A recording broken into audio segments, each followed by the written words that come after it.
Okay, I'm going to briefly demonstrate the paired gene frequency analysis in VGAS, which includes the donut charts and the Circus plots. So if we do File, Open, and load in some test TCR data, and then we can select one or more of these and double click paired gene frequency.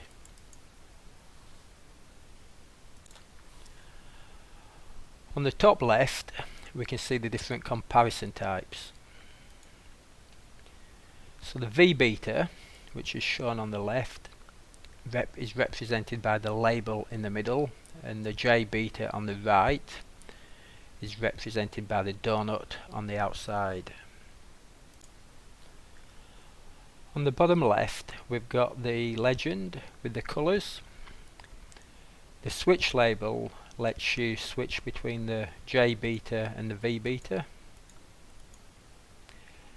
and you can click on here to set colours.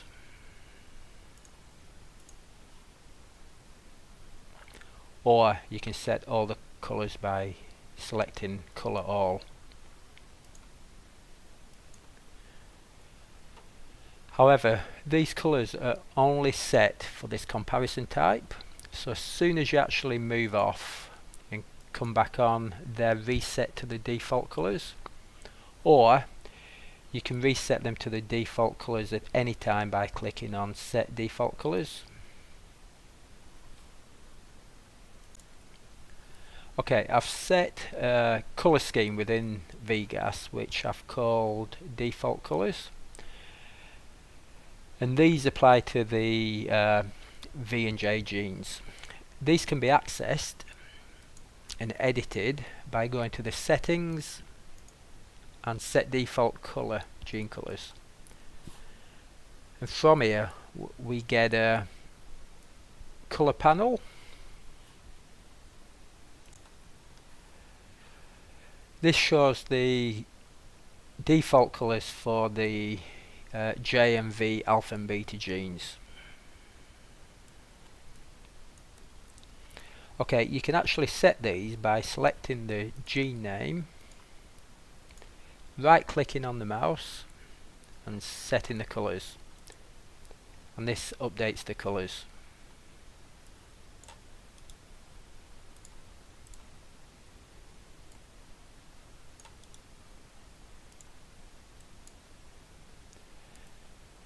Then if you go back to your main screen and set default colours, these colours updated. And at any time you can reset back to the system default colours by clicking on the button on the top right.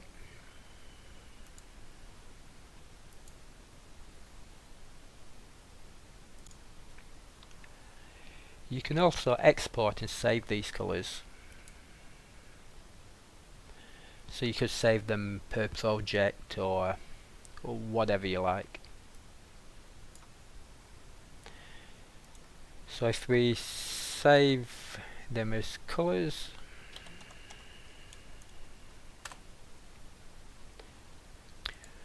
we also have a column with the RGB colours. And I save these to the colours spreadsheet, which is saved like this.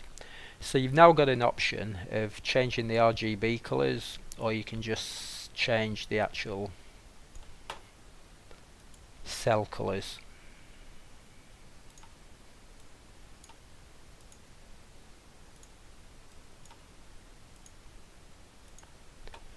And then if you save it, close it, import by either RGB colour or cell colour. We've just edited the cell colours, so we need to import by cell colour. It updates the colours we've just saved.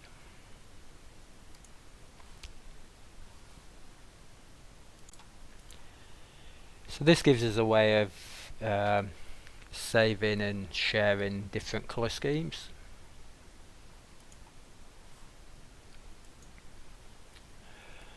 We also have a results grid which can be accessed by clicking on the checkbox,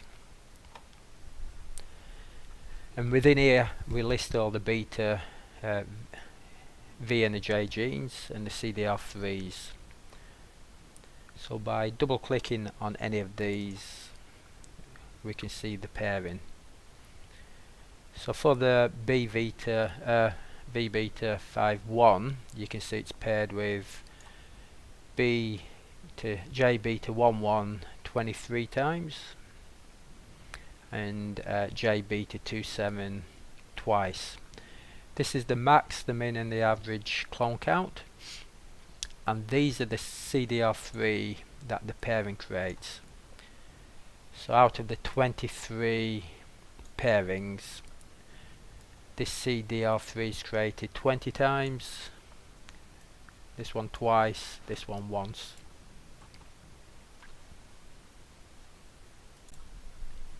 Some of the genes have got a hash after them. This is where we couldn't determine the gene. So for example, on this V beta we've got a 4.2 and a 4.3, therefore we've called it 4-ash, but it could be 4.2 or 4.3.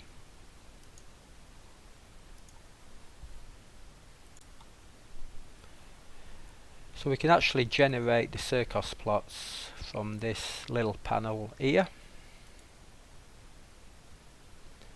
and if we click update,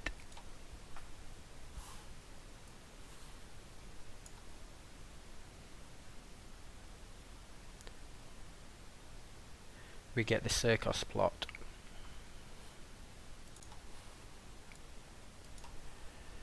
So we have a few options. You can set the transparency, you can choose to use the heat map colors or the colors displayed in the legend, the default colors or the set colors.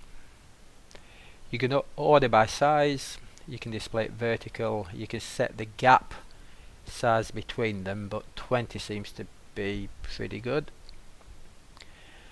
And you can also display a scale around the edge.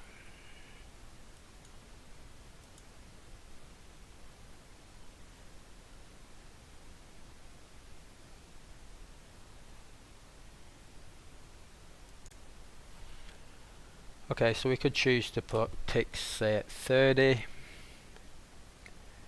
set the scale. We could reset the default colors. So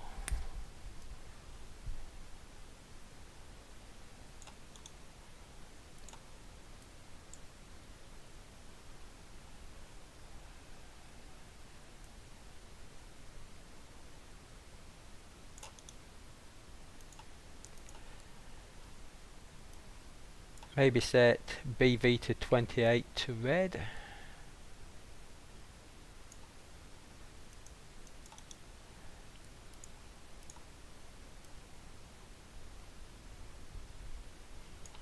And BV to 10.3.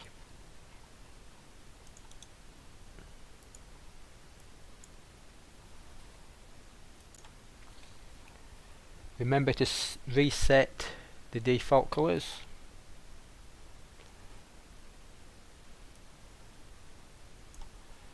And if we update,